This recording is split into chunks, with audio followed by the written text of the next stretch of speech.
नमस्कार, प्राइम समाचारमा स्वागत छ। म संगीता कटुवाल। सुरु गरौं अहिलेसम्मका प्रमुख समाचारबाट।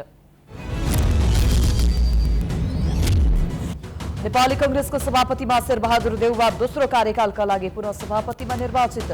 डाक्टर शेखर कोइराला 907 मतान्तरले पराजित। शेयर बजारमा 137 अङ्कको छलाङपछि सर्किट ब्रेक लागेर कारोबार बन्द। 220 कम्पनीबाट 1 अर्ब 84 करोड भन्दा बढीको कारोबार।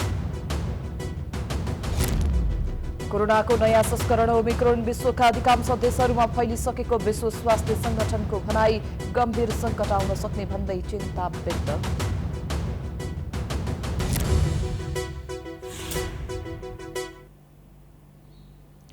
अब समाचार विस्तारमा। नेपाली कांग्रेसको सभापतिमा शेरबहादुर देउवा दोस्रो कार्यकालका लागि निर्वाचित भएका छन्।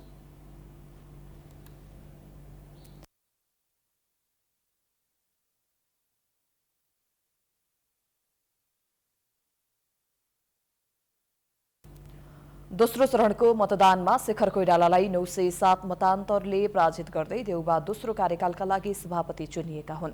दोस्रो चरणको मतदानमा 4623 मत खसेको थियो।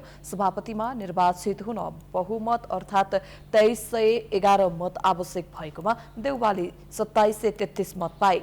उनका प्रतिद्वन्दी शेखर कोइरालाले 1855 मत पाएका छन्। 35 मत बदर भएको छ। यसअघि सोमबार भएको पहिलो चरणको मतदानमा सभापतिका 5 उम्मेद्वार मध्ये सबभन्दा धेरै मत देउवाले ल्याएका थिए, तर बहुमत नपुगेपछि चुनाव दोस्रो चरणमा पुगेको थियो। दोस्रो चरणको चुनावमा प्रकाशमान सिंह, विमलेन्द्र निधि र कल्याण गुरुङले देउवालाई समर्थन गरेका थिए। 2072 मा भएको कांग्रेसको 13औं महाधिवेशनमा पनि देउवाले दोस्रो चरणमा सभापति जितेका थिए।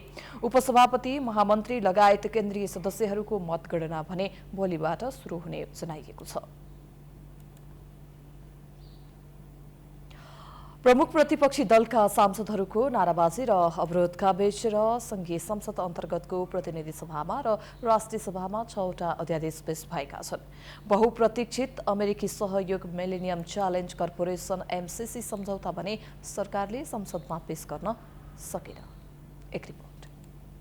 प्रमुख प्रतिपक्षी दल नेकपा एमालेका सांसदहरूको विरोधका बीच प्रतिनिधि सभामा गृहमन्त्री बालकृष्ण खाँडका तर्फबाट कानून मन्त्री दिलेन्द्र प्रसाद बडुले नेपाल प्रहरी र प्रदेश प्रहरीको कार्य सञ्चालन, सुपरिवेक्षण र समन्वय पहिलो संशोधन अध्यादेश 2078, तेजाब तथा अन्य घातक रासायनिक पदार्थ नियमन अध्यादेशका साथै सामाजिक सुरक्षा पहिलो संशोधन अध्यादेश पेश गरेका हुन्। एमाले सांसदहरूको नाराबाजीकै बीच सभामुख अग्नि प्रसाद सापकोटाले रेलवे अध्यादेश पेश गर्न अनुमति दिएपछि उक्त अध्यादेश पनि मन्त्री बडुले पेश गरे। त्यसैगरी कानून मन्त्री दिलेन्द्र प्रसाद बडुले नै यौन हिंसा विरुद्ध केही ऐनलाई संशोधन गर्ने अध्यादेश 2078 र फौजदारी कार्यविधि सम्बन्धी अध्यादेश समेत गरी 6वटा अध्यादेश प्रतिनिधि सभामा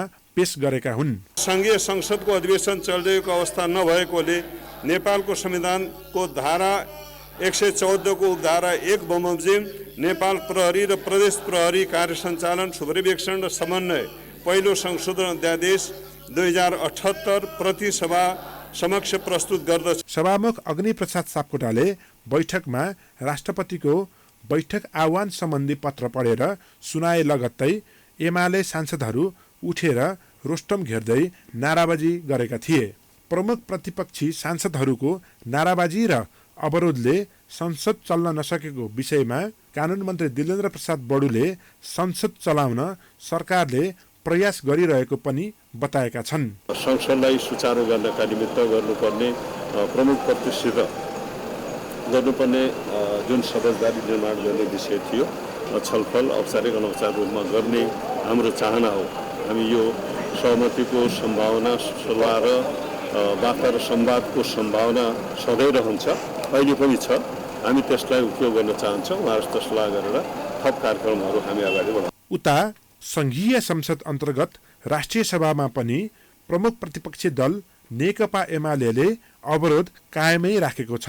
मङ्गलबार बसेको राष्ट्रिय सभाको बैठकमा नेकपा एमाले कारबाही गरेका सांसदहरूलाई सभामुखले नहटाएको विरोधमा अवरोध गर्नु परेको राष्ट्रिय सभा सदस्य खिमलाल भट्टराईको भनाइ छ। असाध्यै असंवैधानिक र एउटा चाहिँ अलोकतान्त्रिक यो हामी चाहिँ जुन हिसाबले देशलाई अगाडि बढाउन खोजिएको त्यसको विपरीत दिशामा चाहिँ देशलाई लैजाने कोसिस गरिएको छ। त्यसकारण हामी यसको विरोध गर्न बाध्य छौँ।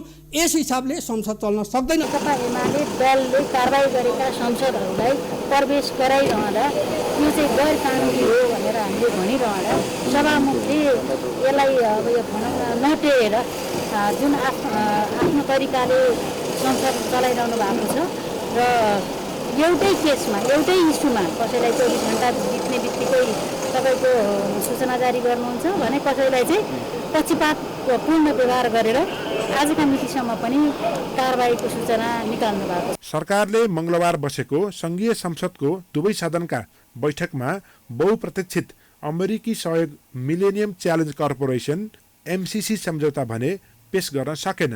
MCC सम्झौताका विषयमा सत्ता साझेदार 5 दलीय गठबन्धनभित्र अझै सहमति जुट्न सकेको छैन।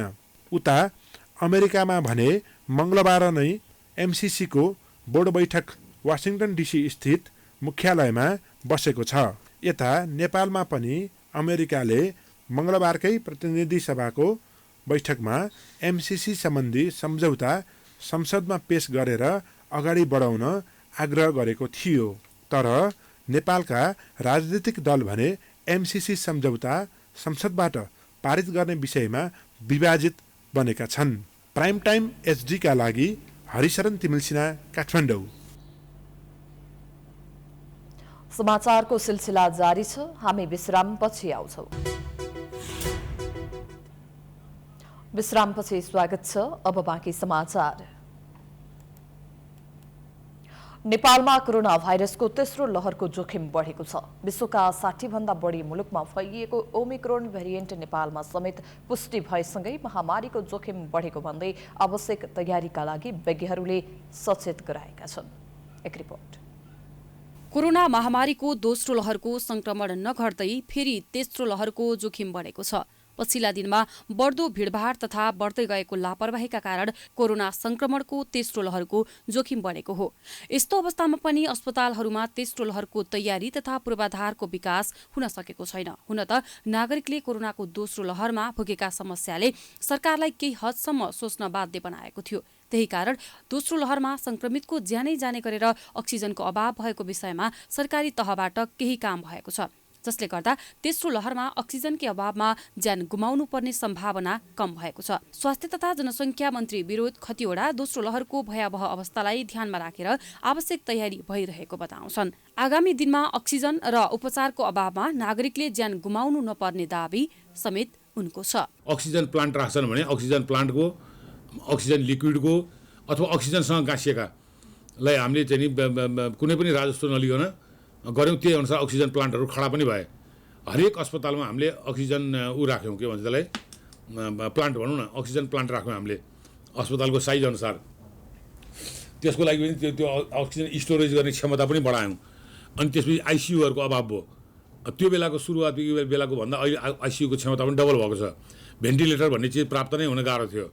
अहिले भेन्टिलेटर प्रशस्त चाहिँदो मात्रामा हामीसँग छ। बेलाको भन्दा हाम्रो तयारी, व्यवस्थापन, चेतना र यी सबै चिज भएको हुनाले त्यस्तो तपाईँले भने जस्तो हाहाकार, असिलो अथवा चाहिँ विभिन्न चिजका अभाव हुने, इमर्जेन्सीमा सबै कुरो गर्नुपर्ने अनि इमर्जेन्सीका नाममा बेइमानी गर्ने त्यो चिज छैन। पछिल्ला दिनमा अस्पतालहरूमा गरिएको परीक्षण मध्ये कोरोना संक्रमण पुष्टि हुने दर समेत बढेको छ। केही साता अघिसम्म परीक्षण गरिएको मध्ये 5% भन्दा कम मात्रै कोरोना संक्रमण पुष्टि हुने गरेको थियो। तर अहिले यो संक्रमणको ग्राफ बढ्दो छ। हामीले दोस्रो वेभमा जुन खालको प्रेसरलाई धान्नु पर्यो त्यो प्रेसरलाई धान्न सक्ने क्षमतामा हामी अहिले पनि छौँ। हामीसँग अक्सिजन कन्सन्ट्रेटरहरू इनाफ छन्। कन्सन्ट्रेटरबाट पनि प्रयोग गर्न सकिन्छ। हामीसँग 10 लिटरका 15 लिटरका अक्सिजन कन्सन्ट्रेटर पनि छन्। प्लस अब अक्सिजन सिलिन्डरको लागि, अक्सिजनको लागि त प्लान्टको मलाई लाग्दैन अब आउने हामीसँग त्यस्तो खालको सिचुएसन भयो र बिरामीको चाप भयो भने अब चाहिँ अक्सिजनकै कमीका कारणले गर्दा कसैले उपचार पाएन भन्ने अवस्था सिर्जना हुँदैन जस्तो लाग्छ। कोरोनाको पहिलो लहर केही मात्रामा कमी हुँदा गरिएका गल्तीका कारण दोस्रो लहर सामना गर्नु परेको थियो। अहिले दोस्रो लहरको कोरोना संक्रमण मुक्त नहुँदै सरकार, राजनीतिक दल र सर्वसाधारणले झन् ठूलो गल्ती दोहोर्याउँदैछन्। यसले भविष्यमा भयावह अवस्था आउन सक्ने चेतावनी जनस्वास्थ्य विज्ञ डाक्टर शरद उन्तको छ। साथै अहिलेसम्म भएका अध्ययनलाई मान्ने हो भने तीव्र गतिमा विश्वभर फैलिँदै गएको ओमिक्रोन भेरिएन्ट विगतमा तहल्का मचाएको डेल्टा भेरिएन्ट भन्दा संक्रामक छ। त्यसैगरी जनस्वास्थ्यको मापदण्डको व्यवस्था गर्ने हो भने नयाँ भेरिएन्ट मात्रै नभएर डेल्टा भेरिएन्टले नै आतंक फैलाउने दाबी पनि डाक्टर उन्तको छ। हामीमा फेरि पनि त्यो लापरवाही भयो, फेरि पनि त्यो गैर जिम्मेवारीपनहरू चाहिँ देखियो र हामीले चाहिँ जनस्वास्थ्यको विधिहरूमा चाहिँ खुकुलोपन ल्यायौँ। चाहे त्यो व्यक्तिगत तहमा होस्, चाहे त्यो चाहिँ सामूहिक तहमा होस्, चाहे त्यो संस्थागत तहमा होस्। यदि त्यस्तो किसिमको चाहिँ जनस्वास्थ्यको विधिहरूमा चाहिँ खुकुलोपन ल्यायौँ भनेदेखि त मलाई त के लाग्छ भने अर्को चरण आउनुको लागि नयाँ भेरिएन्ट पनि चाहिँदैन। यो पुरानै भेरिएन्टले पनि अर्को चरणहरू चाहिँ विकास नगर्ला भनेर भन्न सकिँदैन। कोरोना संक्रमणलाई नियन्त्रण गर्नका लागि अहिलेसम्म उपचारको उपयुक्त विधि पत्ता लागेको छैन। तर विश्वभर प्रयोग भइरहेको खोपले नै संक्रमणलाई नियन्त्रणमा लिन सकिएको छ। उता नेपालमा पर्याप्त मात्रामा खोप आए पनि खोप अभियान भने प्रभावकारी हुन सकेको छैन। अहिलेसम्म लक्षित जनसङ्ख्याको झण्डै 50%ले खोपको पहिलो मात्रा नै लगाउन पाएका छैनन्। खोप केन्द्रको विस्तार हुन नसक्दा खोप अभियान प्रभावकारी हुन नसकेको हो। निरन्तर ओह्रालो लागेको शेयर बजार 81 उछालिएको छ। खास गरी मौद्रिक नीतिको प्रथम त्रैमासिक समीक्षामा लगानीकर्ताको माग सम्बोधन नभएको भन्दै ओह्रालो लागेको थियो। त्यसपछि नेकपा माओवादी केन्द्रका अध्यक्ष पुष्पकमल दाहालको पछिल्लो अभिव्यक्तिलाई लिएर तीव्र रूपमा घटेको बजार अहिले उचालिएको हो।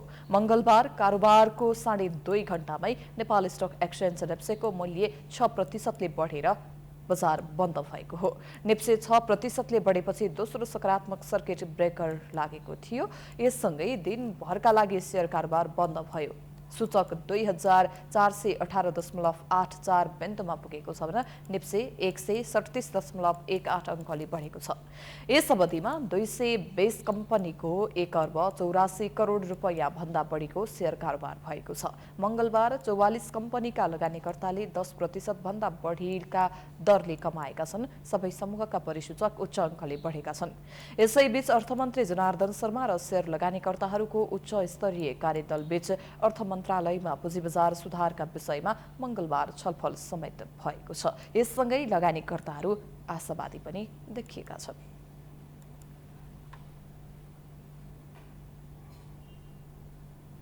समाचारको सिलसिला अझै जारी छ। हामी विश्रामपछि आउँछौं। विश्रामपछि पुनः स्वागत छ। अब अन्तर्राष्ट्रिय समाचार।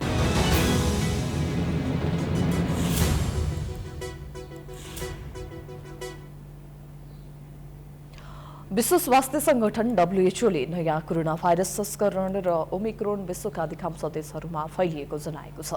हालसम्म 77 देशमा ओमिक्रोन फैलिएको जानकारी दिँदै WHO प्रमुख टेड्रोस अधानोम गेब्रेयससले यो भाइरस तीव्र रूपमा फैलिरहेकोमा चिन्ता व्यक्त गरेका छन्। सुरुमा ओमिक्रोनलाई सामान्य ठानेर गल्ती भएको उनले बताए। ओमिक्रोनको जोखिमबारे नजरअन्दाज गर्दा यसले भयानक रूप लिइरहेको उनको भनाइ छ। यसले विश्वभर गम्भीर मानवीय सङ्कट ल्याउन सक्ने उनले बताएका छन्। ओमिक्रोनका कारण बेलायत, नेदरल्यान्ड्स, स्कटल्यान्ड लगायतका देशहरूले कडा स्वास्थ्य मापदण्ड जारी गरिसकेका छन्। आउँदो क्रिसमसमा भेडभाड र जमघट धेरै हुने भएकाले पनि विश्व स्वास्थ्य संगठनले ओमिक्रोनको संक्रमणलाई लिएर चिन्तित बनेको छ।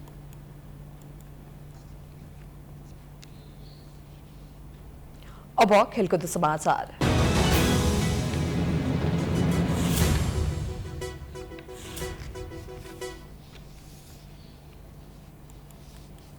साफ अन्डर 19 महिला फुटबल च्याम्पियनसिपको दोस्रो खेलमा नेपालले आज श्रीलङ्कासँग प्रतिस्पर्धा गर्दैछ।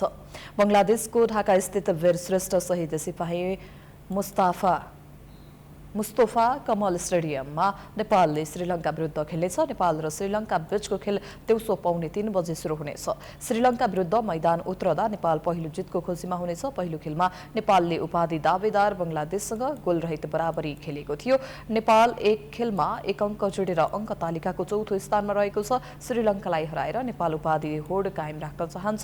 श्रीलङ्का अङ्कविहीन रहेको छ। श्रीलङ्काले 2 खेलमा अङ्क जोड्न सकेको छैन। श्रीलङ्का पहिलो खेलमा भुटान र दोस्रो खेलमा भारतसँग पराजित भएको थियो। नेपाललाई हराएर श्रीलङ्का पहिलो अङ्क जोड्ने उद्देश्यमा छ। च्याम्पियनसिपको तेस्रो खेलमा नेपालले भुटान विरुद्ध डिसेम्बर 17 र अन्तिम खेल भारत विरुद्ध डिसेम्बर 19 मा खेल्नेछ। राउन्ड रोबिनको आधारमा हुने प्रतियोगितामा 5 टिमको सहभागिता रहेको छ। आयोजक बंगलादेश सहित नेपाल, भुटान, भारत र श्रीलङ्काले सहभागिता जनाएका छन्। शीर्ष 2 टोली फाइनलमा प्रवेश गर्नेछन्। फाइनल खेल डिसेम्बर 21 मा हुनेछ।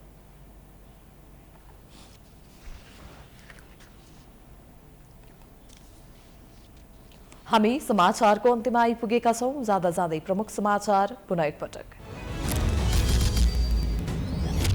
नेपाली कांग्रेसको सभापतिमा शेरबहादुर देउवा दोस्रो कार्यकालका लागि पुनः सभापतिमा निर्वाचित। डाक्टर शेखर कोइराला 907 मतान्तरले पराजित।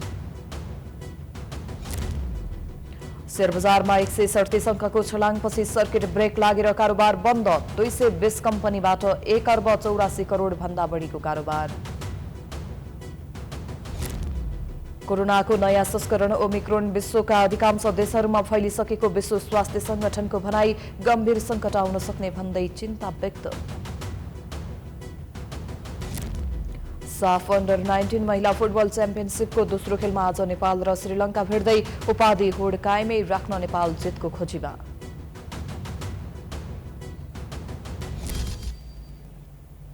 समाचार अहिलेलाई सकियो। हेर्दै गर्नुहोला प्राइम टाइम्स टेलिभिजन। नमस्कार।